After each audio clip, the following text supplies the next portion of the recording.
Hi everyone, welcome to Cook Stacy Cook. Today I would like to share my salt and pepper pork chop recipe with you. This is a very delicious pork recipe and I have made it simple and straightforward so you can make it at home.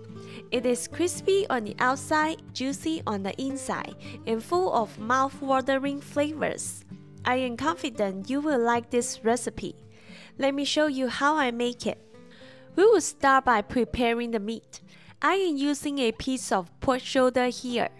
You can also use pork loin or pork chop. Cut the meat into 1/3 of an inch thick slices. I find this is the perfect thickness to give us juicy and tender pork chop in this recipe. We also want the slices to be bigger, about this size, so that the final dish looks more appealing.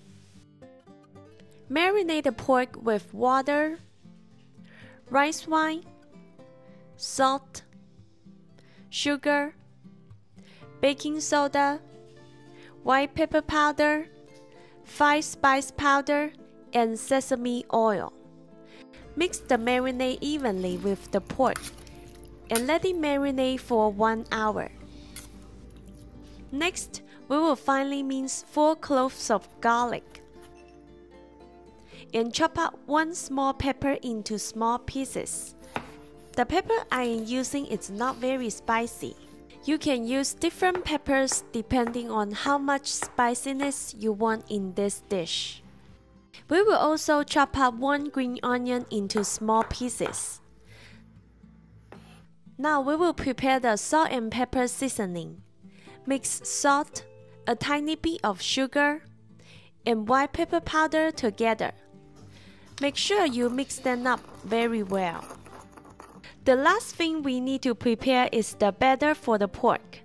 Mix together some cornstarch, all-purpose flour, a little bit of baking soda, and some salt and pepper seasoning we prepared earlier.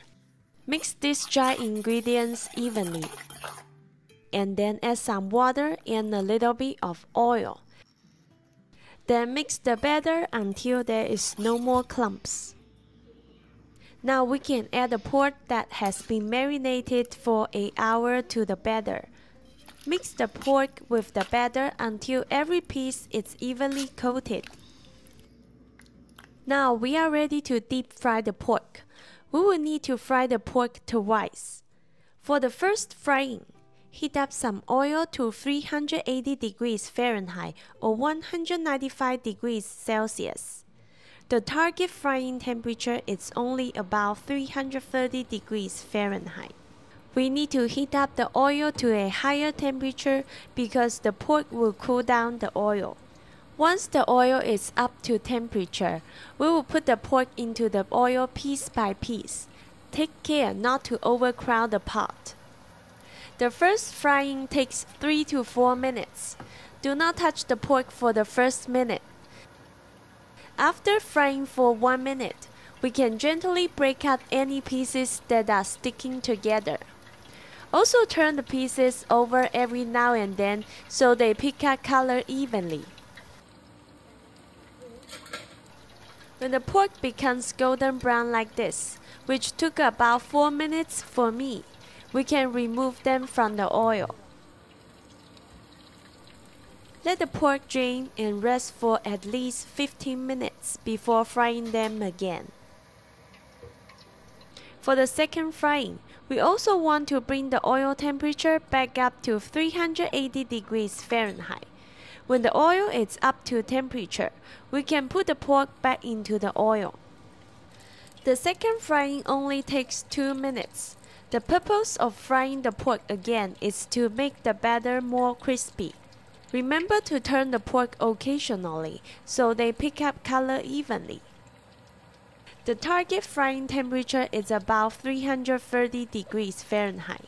When the 2 minutes is up, we can remove the pork from the oil and let them drain. Now heat up the pan over medium-high heat and add a little bit of oil to the pan. Then add the garlic to the oil and stir-fry the garlic until it turns slightly golden. Then add the chopped pepper and green onion to the pan. Stir fry everything briefly to release the flavors of the green onion and the pepper. And turn off the heat. Then we can add the pork to the pan. The last step is to sprinkle some salt and pepper seasoning onto the pork. Give the pork a few more tosses to mix them with the seasoning and the aromatic, and we are done. Look at this crispy and mouth-watering pork. The batter is crispy, the pork is juicy, and the flavor is simply irresistible. I hope you will give this salt and pepper pork chop recipe a try. Let me know how you like it in the comments. If you find today's video useful, please share it with your friends and family. Thank you for watching and see you next time.